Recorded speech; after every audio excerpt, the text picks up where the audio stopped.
तो हेलो, नमस्ते, प्रणाम, गुड मॉर्निंग। तो कैसे हैं आप सभी लोग।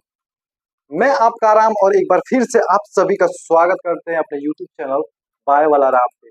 तो आज की इस वीडियो में हम लोग बेसिकली पढ़ने वाले हैं मानव के एक ऐसे अंग के बारे में जो कि बिना रुके और बिना थके 24 आवर्स यानी कि 24 घंटे निरंतर अपने कार्य को करता है।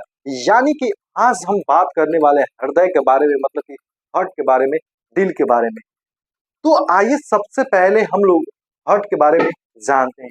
जो हार्ट होता है, मतलब कि जो दिल होता है, वह एक मस्कुलर ऑर्गन होता है, मतलब कि मांसपेशियों से बना एक अंग होता है जो कि ब्लड को, रक्त को हार्ट से, दिल से पूरे बॉडी के पार्ट तक, पूरे बॉडी के अंग तक पहुंचाने के कार्य को करते हैं। उस रक्त में ऑक्सीजन और कुछ कुछ पोषक तत्व उपलब्ध होते हैं जो कि पूरे बॉडी के अंग तक, ऑर्गन तक जाते हैं और पूरे अंग को अपने कार्य करने के लिए उसको क्या करते हैं, एनर्जी देते हैं। तो अब हम लोग बात करेंगे इसके कुछ बेसिक जर्नल नॉलेज के बारे में। तो जो मनुष्य का जो हार्ट है वो 1 मिनट में 60 से लेकर 100 बार तक क्या करता है, हार्ट बीट करता है, मतलब धड़कता है। और अगर इसके वजन की बात करें कि इसकी वजन कितनी होती है, अगर इसकी वजन की बात करें तो फीमेल में 230 ग्राम से लेकर 280 ग्राम तक का वजन रहता है स्त्रियों में। और पुरुषों की बात करें तो पुरुषों में 280 ग्राम से लेकर 340 ग्राम तक क्या होता है, हार्ट का वजन रहता है। वहीं अगर हम लोग बात करें कि अगर हम लोग हार्ट को, दिल को अगर उसको देखें तो वो कैसा दिखेगा। अगर हम लोग हार्ट को बाहर से देखें तो मुट्ठी के समान दिखने वाला एक अंग दिखेगा। अगर उसको हम लोग बीच से अगर उसको हम लोग फाड़े तो उसमें हम लोग देखेंगे कि उसमें 4 तरह के चेंबर दिखेंगे।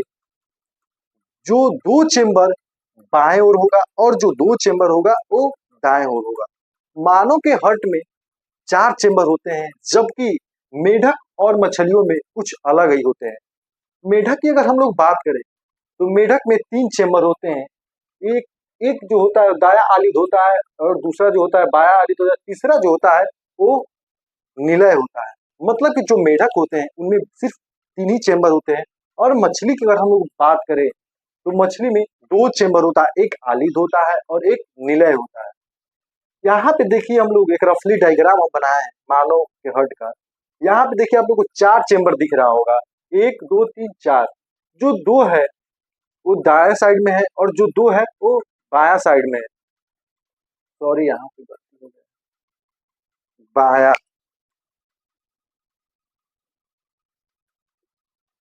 तो आज हम इसी के बारे में बात करने वाले हैं। तो आइए अब हम लोग बात करते इसके चेंबर्स के बारे में। तो आप लोग यहाँ पे एक चित्र में, एक डायग्राम में देख रहे हैं, हमने एक हार्ट का डायग्राम बनाया हुआ है। तो आज इसी के बारे में हम लोग बात करेंगे। तो सबसे पहले हम लोग शुरू करते हैं महाशिरा से, मतलब कि सुपीरियर वेना केवा से। तो जो सुपीरियर वेना केवा है, मतलब जो महाशिरा है, वो क्या करता है, वह बॉडी के अपनी पार्ट से डीऑक्सीजनेटेड ब्लड को लाता है, डीऑक्सीजनेटेड रक्त को लाता है। डीऑक्सीजनेटेड रक्त मतलब कि जिसके पास ऑक्सीजन ना हो उसको क्या करता है, बॉडी के अपरी पार्ट से वो कहाँ लाता है, हार्ट में लाता है। हार्ट में किस चेंबर में लाता है, दाया आलिद में, मतलब कि राइट एट्रियम में क्या करता है, वो लाता है। कौन लाता है, महाशिरा। अगर वही बात करें अगर दाया आलिद में अगर आ जाता है कौन सा, डीऑक्सीजनेटेड ब्लड, तो फिर जो दाया आलिद है उस ब्लड को धक्का मार के दाया निलय में भेज देता है, यानी कि राइट वेंट्रिकल में उसको धक्का मार के भेज देता है। जब धक्का मार के राइट वेंट्रिकल में जब आता है तो राइट वेंट्रिकल जो चेंबर होते हैं वो सिकुड़ते हैं। जब सिकुड़ते हैं तो उस पर प्रेशर लगती है और फिर ये कहाँ जाते हैं, लंग्स में जाते हैं। क्यों, ऑक्सीजन को मिक्स करने के लिए, उसको ऑक्सीजन को घुलने के लिए कहाँ जाते हैं, लंग्स में जाते हैं। और यहाँ पे हम लोग देख रहे हैं त्रिवलक कपाट। ये त्रिवलक कपाट मतलब कि ट्राइकस्पिड जो वाल्व है वह इसमें उपस्थित रक्त को फिर से ये बैक इसमें ना जाए, इसलिए ट्राइकस्पिड वाल्व लगे हुए। क्योंकि अगर दाया निलय अगर सिकुड़ा तो इस पे प्रेशर लगेंगे, इसके दीवारें पे, चेंबर पे प्रेशर, दीवार की जो चेंबर है, जो चेंबर की सॉरी जो दीवार है उस पे प्रेशर लगेगा। अगर प्रेशर लगेगा, अगर इस सिकुड़े का प्रेशर लगेगा, तो अगर ये वाल्व नहीं रहते तो ये बैग जो डीऑक्सीजनेटेड ब्लड थे तो फिर राइट एट्रियम में चले जाते। इसीलिए त्रिवलक कपाट यहाँ पे लगा हुआ है, क्योंकि अगर राइट वेंट्रिकल सिकुड़ा तो ये जो ब्लड है वो दोबारा दाया आलिद में ना जाए और सीधा लंग्स की ओर चले जाए। वहीं अगर बात करें तो इसको हम लोग इंफीरियर वेना केवा के नाम से जानते हैं, जो कि डीऑक्सीजनेटेड ब्लड को बॉडी के निचले हिस्से से कहाँ लाता है, हार्ट में लाता है। फिर हम लोग यहाँ पे देख रहे हैं एक छोटा सा डायग्राम, ये जो है इसको इंफीरियर वेना केवा इसको भी बोलते हैं, जो कि ऑक्सीजन रहित रक्त को पूरी बॉडी में क्या करता है, पहुंचाने के कार्य करता है, मतलब उसको भेजता है। यहाँ पे हम लोग देख रहे हैं एक हृदय वरण, जो हृदय के चारों ओर एक वरण होता है, एक आवरण होता है, जिससे हम लोग पेरिकार्डियम बोलते हैं। ये एक मेम्ब्रेन होता है जो कि हार्ट के फ्रिक्शन से हार्ट बीट करता है ऐसे ऐसे करके, तो कहीं रगड़ के वो रेप्चर ना हो जाए, इसलिए जो हृदय आवरण है, पेरिकार्डियम है, उसको इस फ्रिक्शन से, इस रेप्चर से उसको बचाता है। तो यहाँ पे आते हैं महाधमनी के बारे में। यहाँ पे जो महाधमनी है, एओर्टा के नाम से हम लोग जानते हैं। ये जो महाधमनी है, ये क्या करता है, ऑक्सीजनेटेड ब्लड को हार्ट से पूरी बॉडी में क्या करता है, सप्लाई करता है, इसलिए इसको हम लोग महाधमनी बोलते हैं। यहाँ पे हम लोग देख रहे हैं फुसफुस धमनी, यानी कि ये वो धमनी है, वह ए आर्टरी है जो कि डीऑक्सीजनेटेड ब्लड को कहाँ लेके जा रही है, पल्मोनरी, मतलब कि कहाँ, लंग्स की ओर लेके जा रही है, इसलिए इसे हम लोग पल्मोनरी आर्टरी बोलते हैं, मतलब कि फुसफुस धमनी बोलते हैं।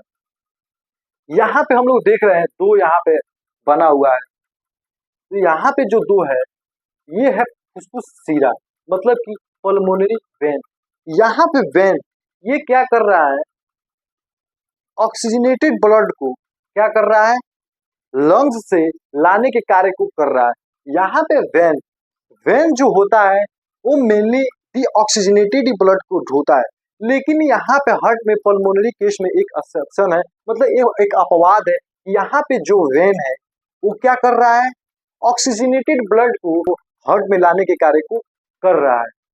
तो अब हम लोग यहाँ पे बात करें बाया आलिद के बारे में, तो जो बाया आलिद है वो ऑक्सीजनेटेड ब्लड को क्या करता है, कैरी करता है, स्टोर करता है, जो कि फुसफुस सीरा के द्वारा, पल्मोनरी वेन्स के द्वारा जो ब्लड लंग्स से ऑक्सीजनेटेड होके जब वो आते हैं तो क्या करता है, बाया आलिद इसको रिसीव करता है, इसको स्टोर करता है। स्टोर करने के बाद वो क्या करता है, धक्का मारता है और उसको उस ऑक्सीजनेटेड ब्लड को बाया निलय, मतलब लेफ्ट वेंट्रिकल में इसको भेज देता है। जब लेफ्ट वेंट्रिकल में जब भेजता है तो लेफ्ट वेंट्रिकल क्या करता है, फिर वो पंप करता है, उसको सिकुड़ता है। जब वो सिकुड़ता है तो बाया निलय क्या करता है, उसको पूरे बॉडी में सप्लाई करता है। तो यहाँ पे हम लोगों ने चार चेम्बरों के बारे में पढ़ा कि चार चेम्बर कैसे कार्य करते हैं, लेकिन एक और इसमें एक इलेक्ट्रिक डिवाइस होती है जो कि हार्ट में अटैच होती है, लगी होती है, जिसे हम लोग एसे नोड के नाम से जानते हैं। एसे जो नोड होता है वह एक इलेक्ट्रॉनिक इंपल्स को क्या करती है, जनरेट करती है, जो कि दाया आलिद के ऊपर यहाँ पे हम लाल कलर के रेड कलर से आपको डिनोट करके दिखाया है। यह एसे नोड यहाँ पे क्या होती है, स्थित होती है। यह क्या करती है, इलेक्ट्रिक इंपल्स को जनरेट करती है। जो इलेक्ट्रिक इंपल्स है वो क्या करते हैं, हार्ट बीट को रेगुलेट करने के कार्य को करते हैं। अगर किसी इंसान के हार्ट को अगर आप बीच से फाड़ेंगे उसको, उसमें आपको चार चेम्बर दिखेंगे, लेकिन यह हार्ट एक ऐसा अंग है कि अगर इंसान को यहाँ से बीच से उसको फाड़ा जाए, बाकी के जो ऑर्गन है वो आधे आधे हिस्सों में डिवाइड हो जाते हैं, लेकिन यह एक ऐसी अंग है जो आपको बस थोड़ा सा, मतलब आधे आधे 50-50 में कभी डिवाइड नहीं होगा। तो आपको ये वीडियो कैसा लगा है कमेंट बॉक्स में कमेंट करके जरूर बताएं। अगर आपको ये हमारी वीडियो अच्छी लगी हो तो वीडियो को लाइक करें और अपने दोस्तों यारों के पास इसको जरूर शेयर करें। और अगर आप हमारे इस चैनल पर नए हैं तो हमारे चैनल को सब्सक्राइब करना बिल्कुल ना भूलें। तब तक के लिए थैंक यू।